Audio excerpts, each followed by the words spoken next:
Ready? We will be discussing today maternal pelvis. Maternal pelvis, it is called, and processor pelvis is a part of table 5 in the practical exam. So we will be discussing maternal pelvis today. The maternal pelvis, so how to tell in exam? It is a articulated pelvis, articulated female pelvis.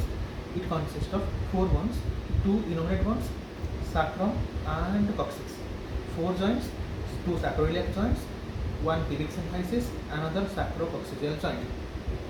Then the maternal pelvis is divided into 2 parts by the pelvic brim. Above the pelvic brim is false pelvis, below the pelvic brim is the true pelvis. The pelvic brim has the boundaries like from anterior to posterior, pelvic symphysis, this is pelvic crest, pelvic tubercle, pectineal line, iliopubic eminence, iliopectineal line, sacroiliac joint, ala of the sacrum, and this is the sacral promontory, and same goes in the reverse order. So the false pelvis is bounded mainly by the ilium, both iliums, and it supports the gravid uterus. It has no obstetrical significance. But the true pelvis has the maximum obstetrical significance because it is again divided into inlet, mid cavity, and outlet. So now the true pelvis has 3 parts: inlet, mid cavity, and outlet. We will discuss one by one. Coming to pelvic inlet. Pelvic inlet is a plane. It is a plane. So pelvic inlet is a plane, that is the pelvic brim. So the boundary of the pelvic inlet will be same as the pelvic brim. Then we will discuss the pelvic inlet by some headings. So you have to tell the headings one by one. So first is set. In case of gynecoid pelvis, the inlet will be rounded, and other types of maternal pelvis, it will be different shape, and it will be discussed in the another lecture. Next is set. Then another is angle of inclination. Angle of inclination is the angle made by the pelvic inlet. So angle of inclination is the angle made by the pelvic inlet. This is the pelvic inlet with the horizontal. So this is the horizontal plane, and this is the angle of this is the pelvic inlet. So this angle will be the angle of inclination. This is normally 55 degree. That means the maternal pelvis is an angle of 55 degree with the horizontal. So how to hold this pelvis? When the examiner asks you how to hold this pelvis, so you insert your one of the finger and you hold it with the left hand and use the right hand to deal with the different points. So we have to toss the anterosuperior spine and the iliac crest at one plane on the side wall. So that is the angle we have to hold. So that means anterosuperior spine and the iliac the pelvic crest that lie in the same horizontal plane. Then another angle is called sacral angle. Sacral angle is the angle made by the first 2 sacral vertebrae. This is the first 2 sacral vertebrae and the pelvic inlet. So this angle is more than 90 degree. Normally it is more than 90 degree. So if in case of there are 2 types of inclination, one is high inclination, another is low inclination. High inclination means this is the sacral vertebra and here is the lumbar vertebra. If there is sacralization of the lumbar vertebra is like this, there is sacralization of the lumbar vertebra. So that is called sacralization of the lumbar vertebra. That is called high inclination. In case of high inclination, the inlet will be, the pelvis will be more like this. So there will be the obstetrical significance is there will be delayed engagement of the fetal head. There is more chance of occipital posterior, and there will be delayed descent of the fetal head into the maternal pelvis. Another is called low inclination. Low inclination means there is lumbarization of the vertebra. So this sacral vertebra becomes lumbarization. So maternal pelvis is like this. So this is low inclination. In case of low inclination, so there will be it has no obstetrical significance. Then coming to axis of the inlet. Axis is defined as anything which is perpendicular to the inlet. If I draw a perpendicular line to the inlet, that is the axis. So axis, the pelvis is like this. So axis will be like this. So the axis is downward and backward. Then coming to the diameters of the pelvis. So there are 3 types of diameter. One is anteroposterior diameter, one is transversal diameter, another is oblique diameter. So anteroposterior diameter is of 3 types. One is true conjugate, obstetric conjugate, and diagonal conjugate.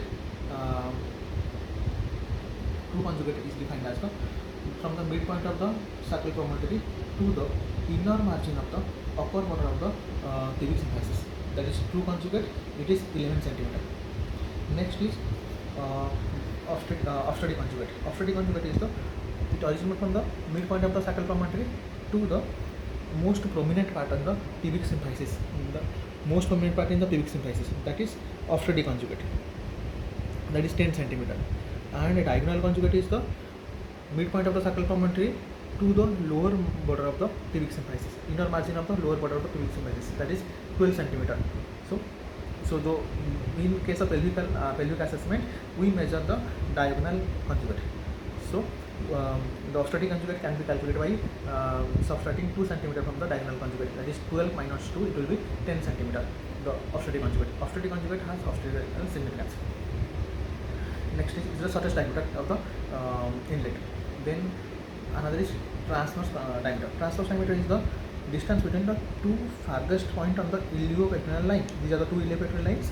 So two farthest point between the iliopectoral line will be the transverse diameter. It is 13 centimeter, 1-3. Another is there are two oblique diameters. First is right oblique diameter and left oblique diameter. Oblique diameter is from the sacroiliac joint to the opposite iliopubic eminence. So if I tell right oblique diameter means it is original from the right sacroiliac joint to the left iliopubic eminence. Left oblique diameter means it originates from the left sacroiliac joint to the right iliopubic eminence. So it is 12 centimeter. So anterobust diameter is 11 centimeter, transverse is 13 centimeter, and oblique diameter is 12 centimeter. Next is another diameter is called sacrocotyloid diameter. Sacrocotyloid diameter is the midpoint of the sacral promontory to the iliopubic eminence. This is 9.5 centimeter. This is sacrocotyloid diameter. This is 9.5 centimeter, and its significance is the fetal head negotiates through the biparental diameter negotiate through this diameter. This is all about inlet. Next we will come out discuss about mid pelvis. So mid pelvis is the area between the inlet, pelvic inlet, and the plane of least pelvic dimension. So there is a plane called plane of least pelvic dimension. So in between the mid pelvis, there is a point. There is a area called area of greatest pelvic dimension. Area of greatest pelvic dimension means it originates from the lower border of the pubic symphysis to the junction of the S2 and S3 sacral vertebrae. So from the from the midpoint of the pubic symphysis to the junction of lower border of the S2 and S3 sacral vertebrae. From the midpoint of the pubic symphysis to the junction of S2 and S3. That is the largest area in the pelvis. That is a part of mid pelvis. That is called area of greatest pelvic dimension. Next is the mid pelvis. It has the axis it is directed downward vertically. So it will be downward vertically.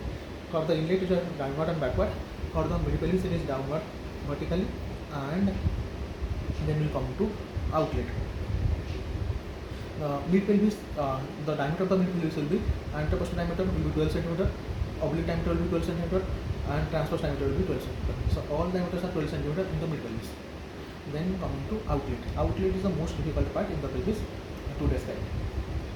The outlet has normally two outlets. One is called obstetric outlet, another is called anatomical outlet. So one is called obstetric outlet, another is called anatomical outlet. Obstetric outlet is the area bounded by lower border of the pubic symphysis, ischiopubic rami, connecting the both ischial spine, lower border of the pubic symphysis, ischial spines, and then to the tip of the sacrum, not coccyx, tip of the sacrum. So this is the area.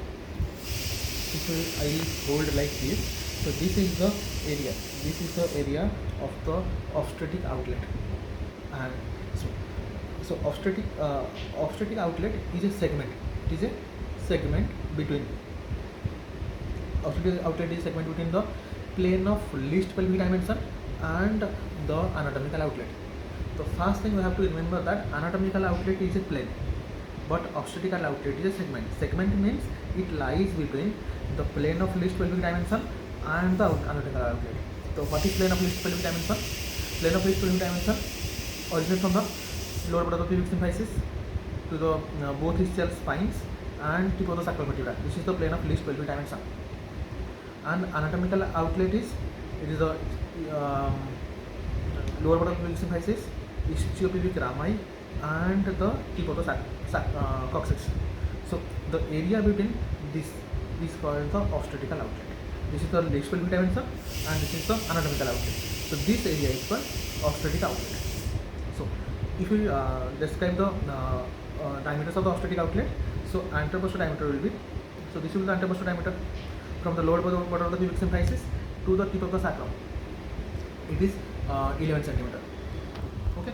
Then transverse diameter will be the bispinous diameter. The transverse diameter will be bispinous diameter. So it is 10.5 centimeter. And then the another diameter is called that is called posterior sagittal diameter. Posterior sagittal diameter is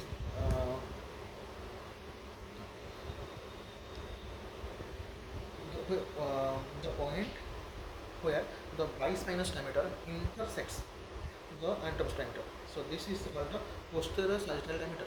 The point where bispinous diameter intersects the posterior anteroposterior diameter, that is called, this part is called posterior sagittal diameter. This is normally 5 centimeter in case of obstetric.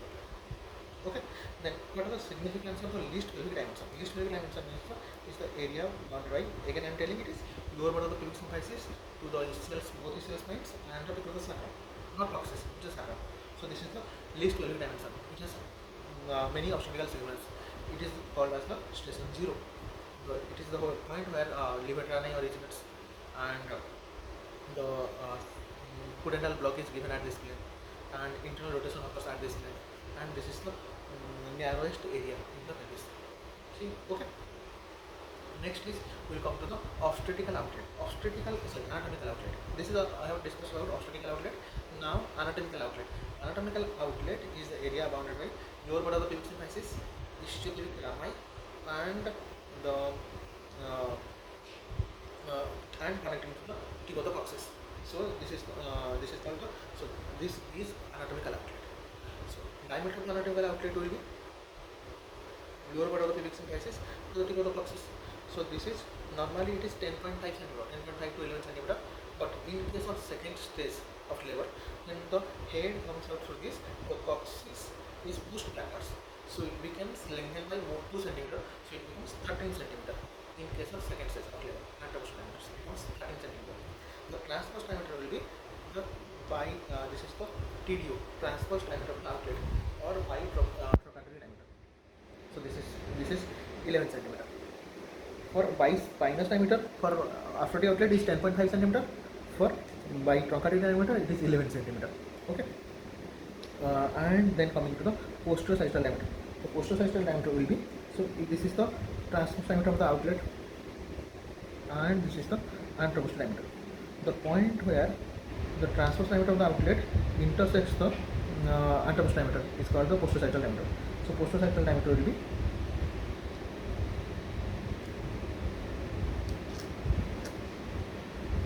so this part will be the posterior sagittal diameter. So this is called as, this is 8 centimeter. If the posterior sagittal diameter will be less than 8 centimeter, then it will be outlet contraction. Okay. Then coming to subpubic arch. Subpubic arch means is the arch bounded by 2 ischiopubic rami. Okay. So this is called subpubic angle. Subpubic angle is normally it should be more than 85 degree in female pelvis. If it is less than 85 degree, that means it's a sign of outlet contraction. Another point is called waist space of Morris. Waist space of Morris means if I keep a disc of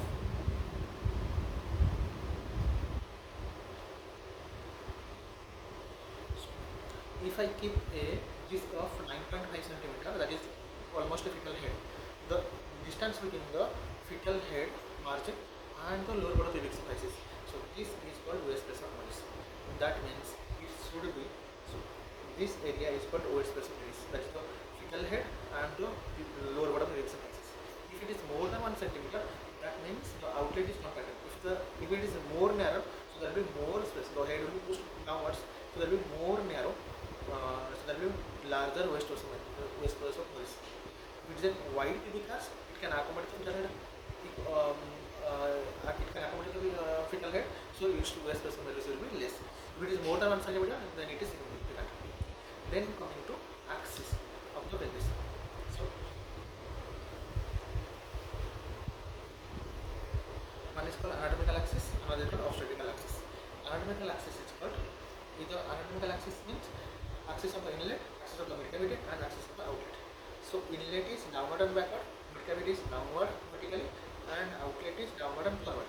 So this is the axis of the this is the anatomical axis. That is the curve of Paris.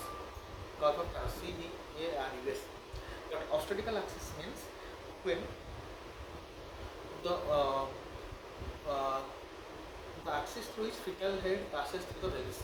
That means the fetal head goes downward and backward till the pelvic floor. That means till the liver till the pelvic floor.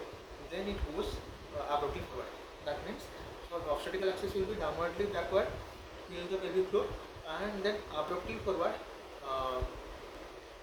beyond the pelvic floor. So this is called obstetrical axis. Anatomical axis is called curve of Paris. It has 3 parts: inlet, mid cavity, and outlet. But obstetrical axis has 2 parts: downward, backward, and then abruptly forward. Okay. So this is all about maternal pelvis. We will discuss fetal skull in another video.